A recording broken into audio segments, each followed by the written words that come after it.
মোচা দেখেই আপনারা নিশ্চয়ই ধরতে পেরেছেন আজকের রেসিপি হতে চলেছে মোচা দিয়ে। হ্যাঁ, আমি আজকের মোচা দিয়ে চিংড়ি মাছ রান্না করব। আর কিভাবে মোচাটা ছাড়িয়ে নিচ্ছি একটু দেখিয়ে দিই।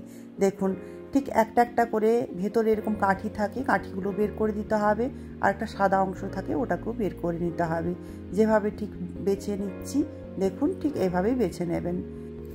সমস্ত মোচাটা ভালোভাবে এইভাবে বেছে নেওয়ার পর তারপর একটা বটি দিয়ে ভালো করে ছোট ছোট করে কেটে নিয়ে এবং জলের মধ্যে রেখে দিচ্ছি।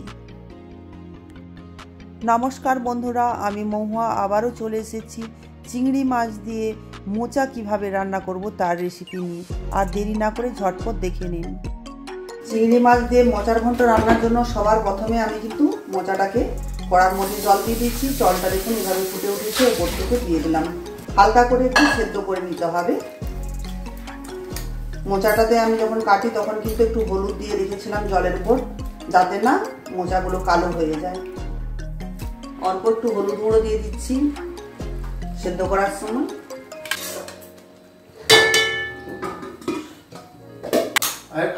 কমেন্ট করে দিই, আমার অর্ধাঙ্গিনী এত রান্নাতে ব্যস্ত, সে ফল খাওয়ার কথা সব ভুলে গেছে। তাই আমাকে তাকে কেটে কেটে দিতে হচ্ছে খাওয়ার জন্য রান্নার কাছে। যাই হোক, খেতে খেতে রান্না করি আমি এখন। খাওয়ার কথা সত্যিই ভুলে যাই রান্না করতে করতে। রান্না করছি, ওটা মোচাটা সেদ্ধ হতে হতে আমি এবার বসিয়ে দিয়েছি একটা কড়া অন্যদিকে। তাতে দিয়ে দিলাম তেল। আলুগুলো ভাজতে হবে, যেহেতু আলু দিয়ে রান্নাটা হবে, আলু বেগুন দিয়ে। এগুলো আমি আগে ভেজে নেব।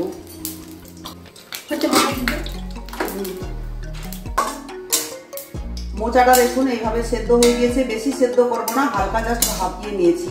বেশি যদি সেদ্ধ করে যাওয়া হয় মোচা, তাহলে কিন্তু মোচার টেস্ট খারাপ হয়ে যায়। এটা একটু আপনারা লক্ষ্য রাখবেন। তেলটা গরম হয়ে গিয়েছে, আমি আলুগুলোকে একটু ভেজে নিচ্ছি। অল্প একটু লবণ দিয়ে দিচ্ছি এতে, আর একটু হলুদ গুঁড়ো দিয়ে দিচ্ছি।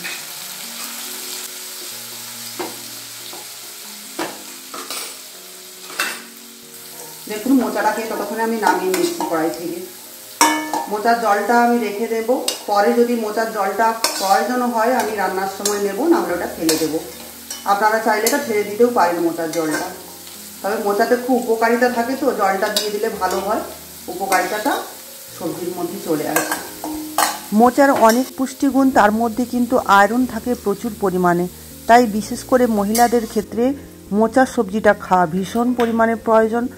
তাই মোচার সবজিটা কিন্তু আপনারা বানিয়ে খাওয়ার চেষ্টা করবেন। আজকে রান্নাটা কিন্তু চিংড়ি মাছ দিয়ে হবে, তাই এটাতে একটু লবণ আর হলুদ মাখিয়ে রেখে দিচ্ছি। দেখুন আলুগুলো ঠিক এইভাবে লাল লাল করে ভাজা হয়ে গিয়েছে। আর বেগুনটা যেহেতু নরম হয়, তাই আগে থেকে দিচ্ছিলাম না, বেগুনটা এখন দিয়ে দিচ্ছি। বেগুনটাকেও হালকা একটু ভেজে নামিয়ে নেব।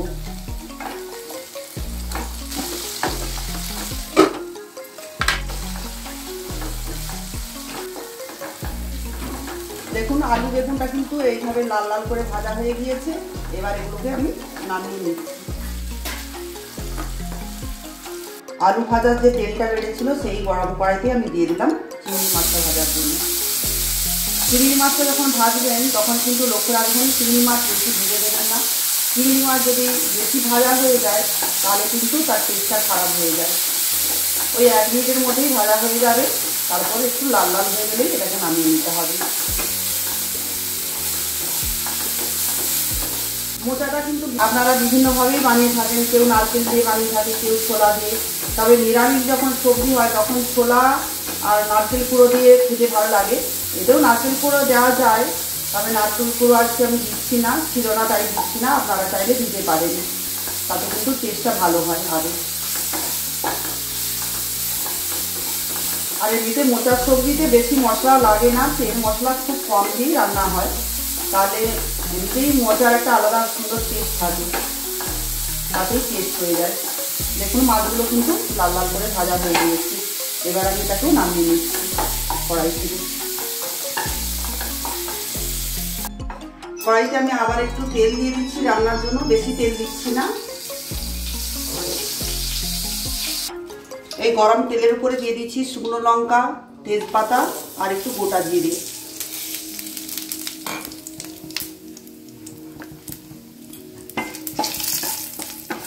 পেঁয়াজটাকে আমি আগে থেকেই একটু হালকা করে বেটে রেখেছিলাম, একটা বেশি বড় সাইজের না, মিডিয়াম সাইজের পেঁয়াজই নিয়েছি, একটাই পেঁয়াজ নিয়েছি। এটাকেও দিয়ে দিলাম ভাজার জন্য। পেঁয়াজটা কিন্তু এইভাবে একটু লাল লাল করে আমি ভেজে নিয়েছি। এবার ওপর থেকে আমি দিয়ে দেবো, আগে থেকে একটু অল্প করে আমি আদা বেটে রেখেছিলাম, আদাটাও দিয়ে দিচ্ছি। আদার সাথে একটা কাঁচা লঙ্কাও আমি দিয়েছি। আমি বেশি ঝাল লঙ্কা ব্যবহার করব না, আমরা একটু ঝালটা কমই খাই। আপনারা ঝালটা আপনাদের নিজেদের মতো পছন্দ মতোই দেবেন, যে যেমন ঝাল খেতে পছন্দ করেন সেভাবেই কিন্তু ঝালটা দেবেন।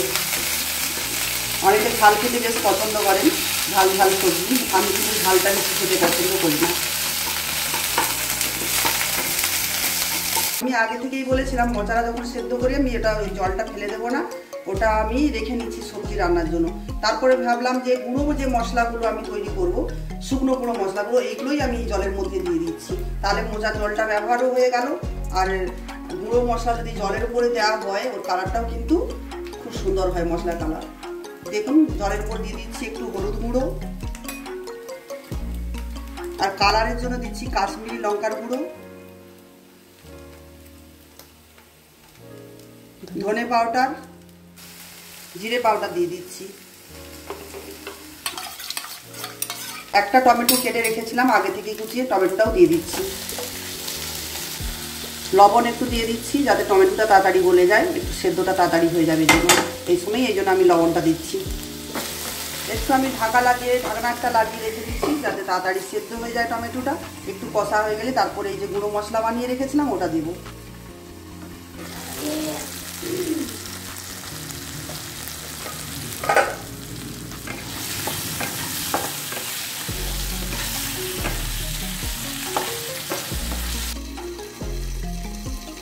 টমেটোটা সেদ্ধ হতে প্রায় 2 মিনিট মতো সময় লাগছে। টমেটোটা যেই সেদ্ধ হয়ে যাবে, ওপর থেকে যে গুঁড়ো মশলাটা আমি বানিয়ে রেখেছিলাম, জলের ওপর দিয়ে গুলিয়ে রেখেছিলাম, ওই মশলাটা এবার দিয়ে দেব। দেখুন টমেটোটা প্রায় সেদ্ধ হয়ে এসেছে, আর মশলা থেকেও তেল ছেড়ে বেরিয়ে যাচ্ছে।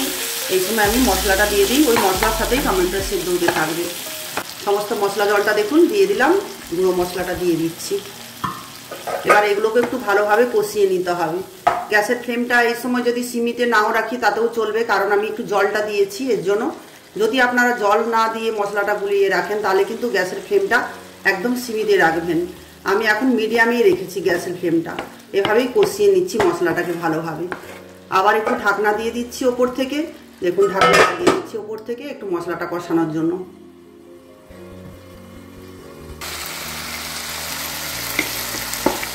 মশলাটা প্রায় কষানো হয়ে গিয়েছে, দেখুন মশলাটা কিভাবে কষিয়ে নিয়েছি, মশলা থেকে কিন্তু তেল ছেড়ে বেরিয়ে যাচ্ছে।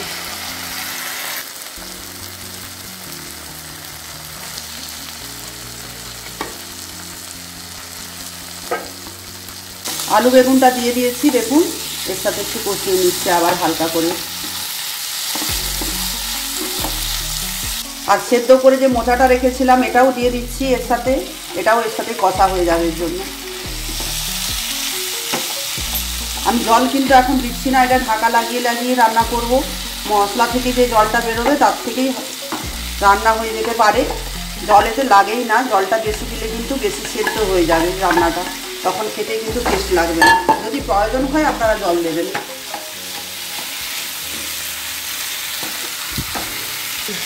একটা ঢাকনা দিয়ে এখন বন্ধ করে গ্যাসটাকে সিমিতে করে রেখে দিচ্ছি।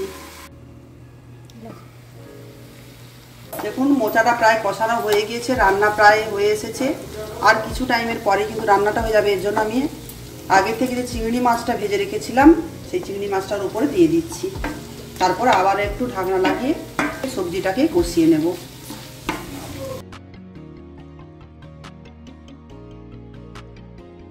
অল্প একটু চিনি দিয়ে দিচ্ছি, আপনারা চাইলে নাও দিতে পারেন, তবে একটু চিনি দিয়ে যদি রান্না করা হয় টেস্টটা ভালো লাগে। যাদের চিনি পছন্দ নয় তারা নাও দিতে পারেন। সামান্য একটু গরম মশলার গুঁড়ো দিচ্ছি। গরম মশলাটা কিন্তু আমি বাড়িতেই বানিয়ে রেখেছিলাম নিজে, সেই গরম মশলাটা দিচ্ছি। রান্নাটা পুরো কমপ্লিট হয়ে গিয়েছে, এবার একটু ঢাকনা বন্ধ করে রেখে দিচ্ছি। কিছুক্ষণ পরে এটাকে নামিয়ে নিচ্ছি। রান্নাটা হয়ে গিয়েছে, এবার দেখুন আমি একটু সাজিয়ে নিচ্ছি।